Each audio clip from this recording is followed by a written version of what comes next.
In the stillness of a spring dawn in the year 1623, a piercing cry tore through the marble walls of Topkapi Palace.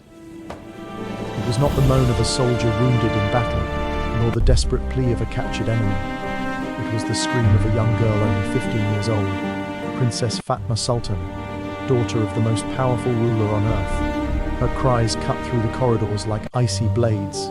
Even the eunuchs who guarded the palace doors recoiled in fear, too terrified to intervene in a moment forbidden to all. What happened that night was not a simple misfortune within the family. It was the unveiling of the hidden price every daughter of a sultan was music forced to pay, a price carved into both flesh and soul. The time has come for us to decide. We understand the gravity, then let it be done. Did not come from wounds of the body. They were the cries of a ritual, an ancient practice music that shattered the spirit long before it touched the body. It condemned Ottoman princesses to a life of shadows even before they reached womanhood. For more than 600 years, the Ottoman Empire preserved a matrimonial preparation. Music so sinister, so refined that not even the fiercest enemies of the throne would have wished it upon their own daughters. This system was carefully erased from the official chronicles, hidden behind gilded walls and ornate tapestries.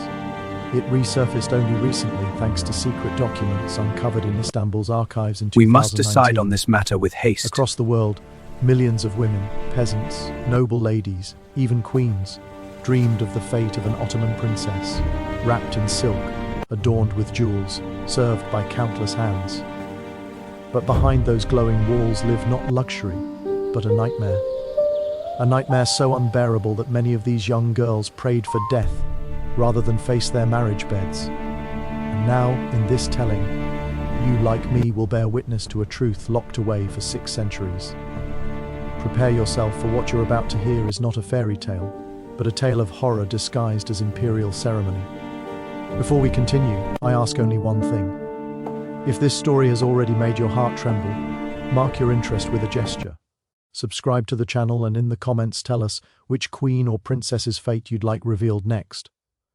Would you choose Marie Antoinette, Cleopatra, Anne Boleyn? Your voice will guide us to the next secret history tried to bury. Now come with me. Let us uncover why so many Ottoman princesses born into palaces of gold longed for the cold embrace of the grave instead of the destiny of their wedding night. The Ottoman Empire, vast as a shoreless ocean, spread its dominion for more than 6 centuries. From 1299 to 1922, its armies thundered across 3 music continents, their power echoing from the walls of Vienna to the burning deserts of Yemen. After the fall of Constantinople in 1453, the city became the beating heart of Ottoman might. Renamed Istanbul, it housed Topkapi Palace, the most dazzling jewel of imperial power. Within those walls, golden chambers and perfumed courtyards shaped the fates not only of kingdoms but of souls. Hidden behind veils and endless corridors, the imperial harem formed a world of its own. At the height of its splendor, it held more than 800 women. It was a universe wrapped in silk and silence where every breath was observed and every music gesture could mean either rise or ruin. In 1530, when Suleiman the Magnificent granted the title of Haseki Sultan to his wife Harem, the harem ceased to be only a place of pleasure. It became an arena of intrigue, alliances and silent wars among women. Concubines, mostly Christian slaves captured in Europe or bought from North African markets, entered the harem with dreams of rising. Their days were filled with music, embroidery, poetry, and rituals of obedience. They hoped to win the Sultan's eye, to exchange music, their chains for power. Ironically, these young women, torn from their homes and sold like wares, often had more freedom than the Sultan's own daughters. Between 1533 and 1656, the era historians call the Sultanate of Women, female influence reached its peak. Women like Fatma Sultan and Turhan Hatice Sultan ruled from behind the veil, guiding councils, deciding wars, and shaping the empire's destiny with a firm hand. Yet, while concubines rose as hidden empresses, the true princesses, those of royal blood, were trapped in a darker labyrinth. They were pawns in the empire's political chess game. Human coins used to seal treaties, pacify rebellions, or secure the loyalty of powerful possessors. It was in this world that Princess Fatma Sultan was born in 6006, music daughter of Sultan Ahmed, the first formidable Qasem Sultan, the woman who would one day rule the empire from the shadows. Fatma's childhood was gilded music with beauty and learning. She wandered perfumed gardens, studied astronomy, read Arabic and Persian manuscripts. Scholars praised her intelligence. Chroniclers admired her beauty. She was a child prodigy, mastering 4 languages, penning calligraphy as elegantly as a poet, and hungering to unravel the mysteries of the stars. She debated scholars in history, law, and geography. Her brilliance lit up the palace, but none of it mattered. Her fate had been sealed before her first breath. From the moment she was born, her life was not her own. Her destiny to be given in marriage as a token of loyalty no matter her will. The man chosen for her was Damatara Mustafa Pasha, a hardened commander, 20 years her senior, who had proven his loyalty to the throne in battles against Persia. For him, the union was a ladder to greater power. For her, it was the beginning of tragedy. 3 months before her wedding, Fatma was thrust into the feared process known as Tervil and Mubarak, the so-called sacred education. This ritual existed only for princesses.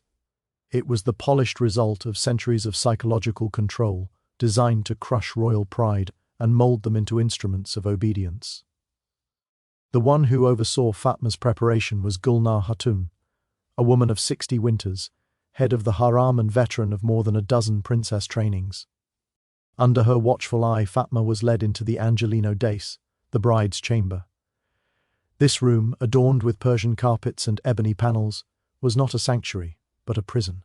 Every detail whispered of duty and submission. From dawn to noon, she was forced into endless rituals of reverence. She had to master 18 different forms of bowing, postures for greeting, for serving, for lying down, for waiting silently for her husband's arrival. Even her walk was no longer her own. She was trained in Urish and Sesh, measured steps with her head tilted exactly 30 degrees, her hands never raised above her heart. Every movement stripped away her dignity as a princess, remaking her into a docile shadow. But the cruelest torment was her speech. Her vocabulary was reduced to just 43 approved words, expressions of gratitude, acceptance, humble requests or apologies. Any deviation, any spark of independent thought was punished with fasting, solitary confinement or public humiliation before the harem. Her obedience was tested by a tribunal of women and eunuchs presided over by none other than her mother, Kuzum.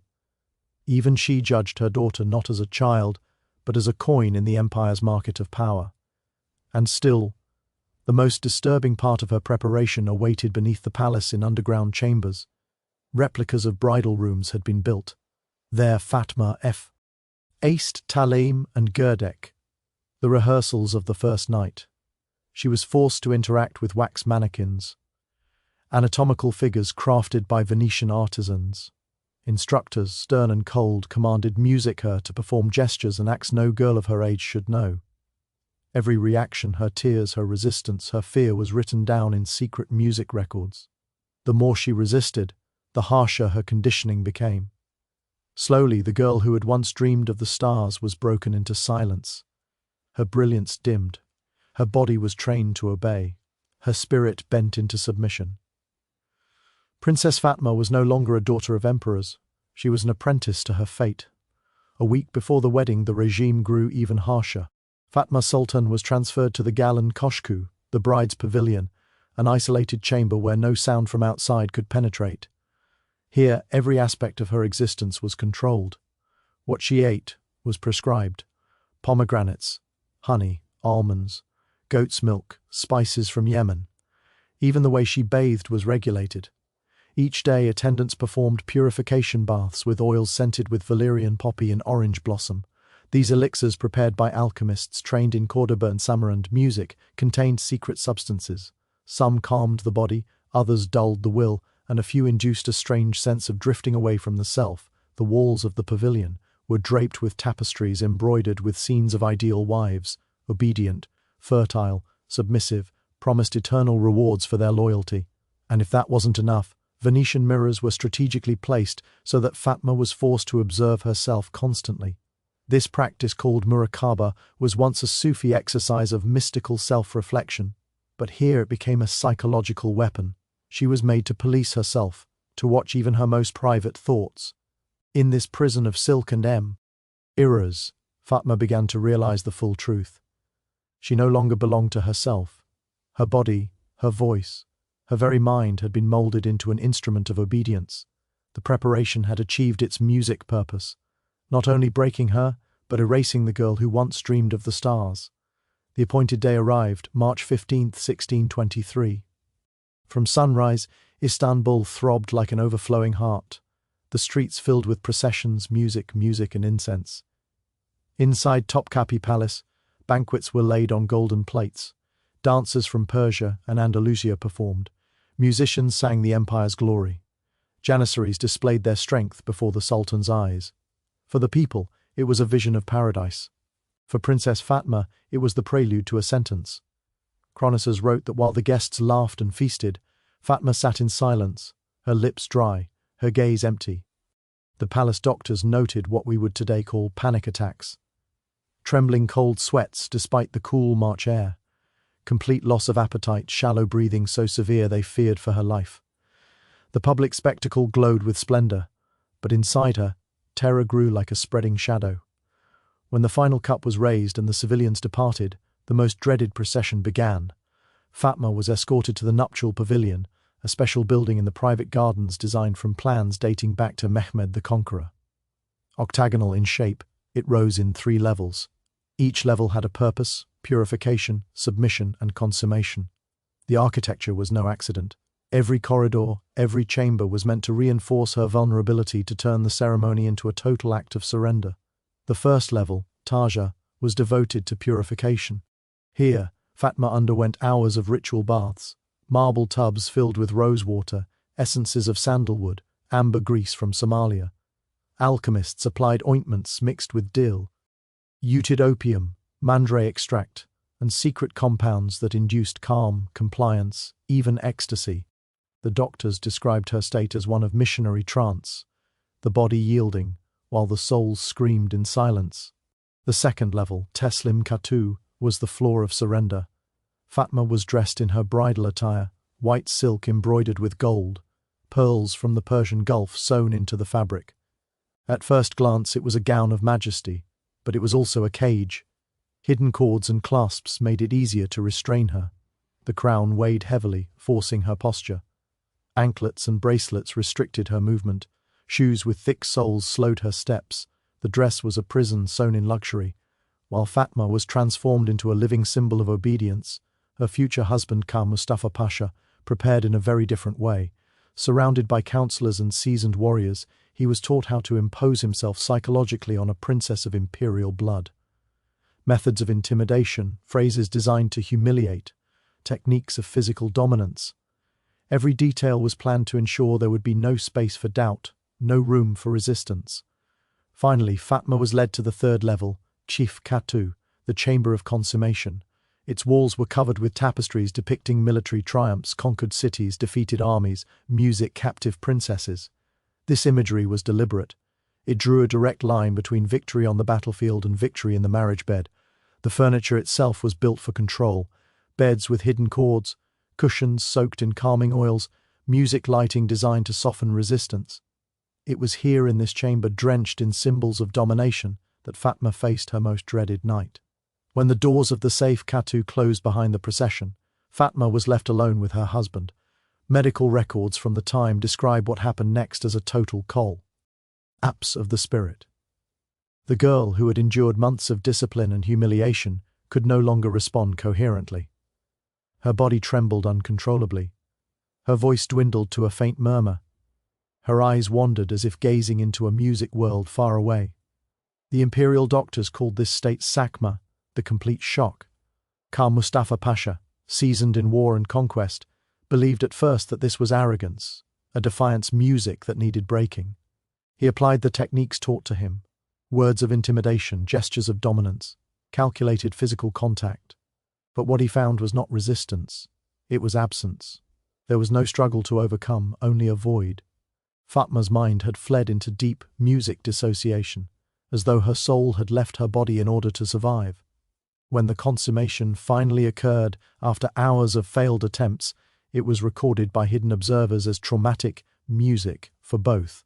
Persian-coded documents describe internal bleeding, repeated fainting, and what physicians called ruh sukmek, the departure of the soul. From that night onward, Fatma was never the same. In the days that followed, her behavior alarmed even the harshest instructors of the harem. She developed selective mutism, speaking only in whispers and only when addressed directly. Her appetite vanished completely, forcing attendants to feed her by hand. She would break into hours of uncontrollable weeping without reason. Worst of all, she developed what chroniclers called the sickness of fear. The mere presence of a man, even trusted eunuchs, threw her into panic. Rapid breathing, sweating, fainting. Palace physicians diagnosed what they termed virginal melancholy, a condition they considered common among princesses after their wedding night. In modern words, it was irreversible trauma, an unhealable wound carved into her soul. They tried remedies, herbs, music, Sufi spiritual exercises.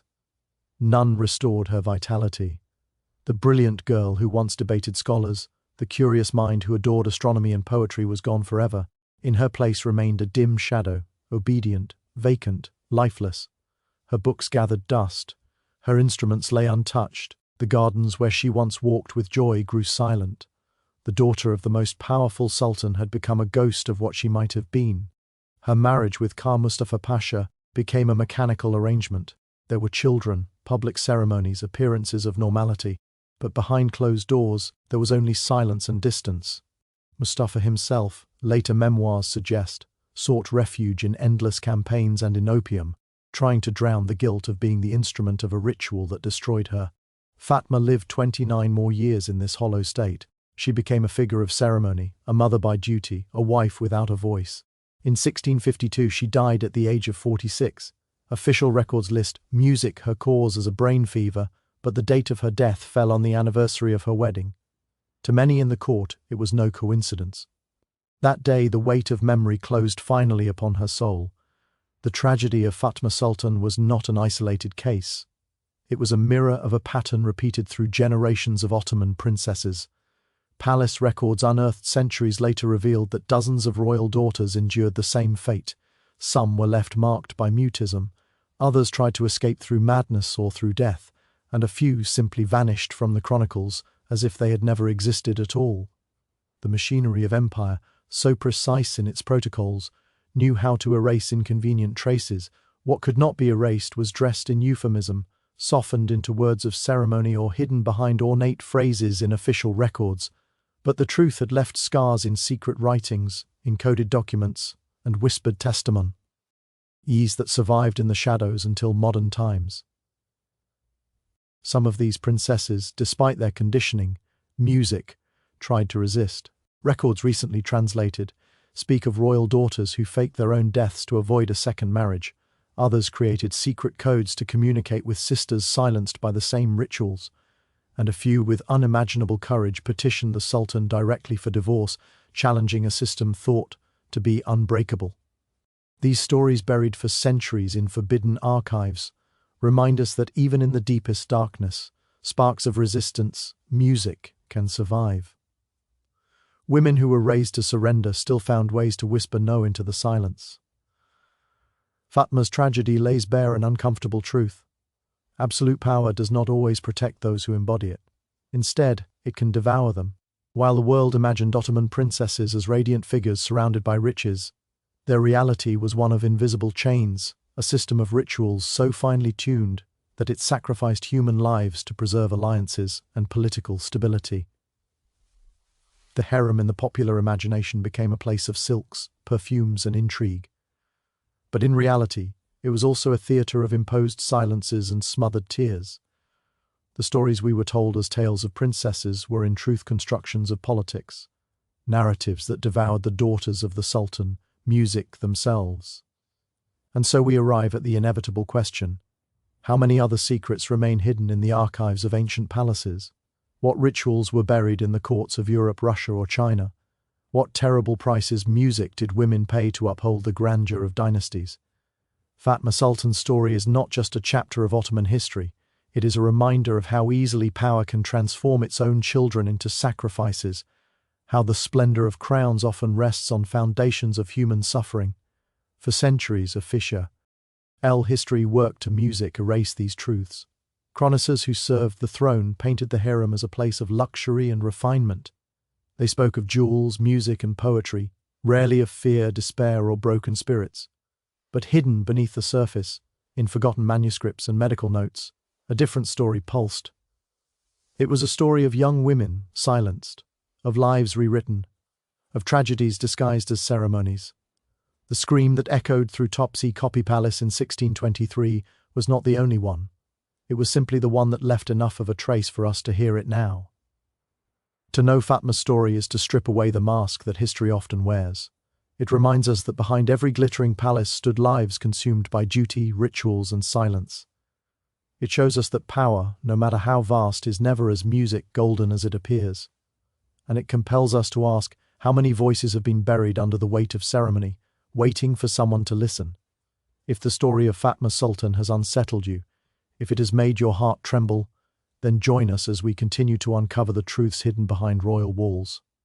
Subscribe to the channel, share this tale with those who deserve to know what lies behind the fairy tales, and tell us in the comments whose fate you want revealed next. Shall we unveil the secrets of a Russian Tsarina feared even by her own mother? Or an empress of China bound to macabre rituals of power?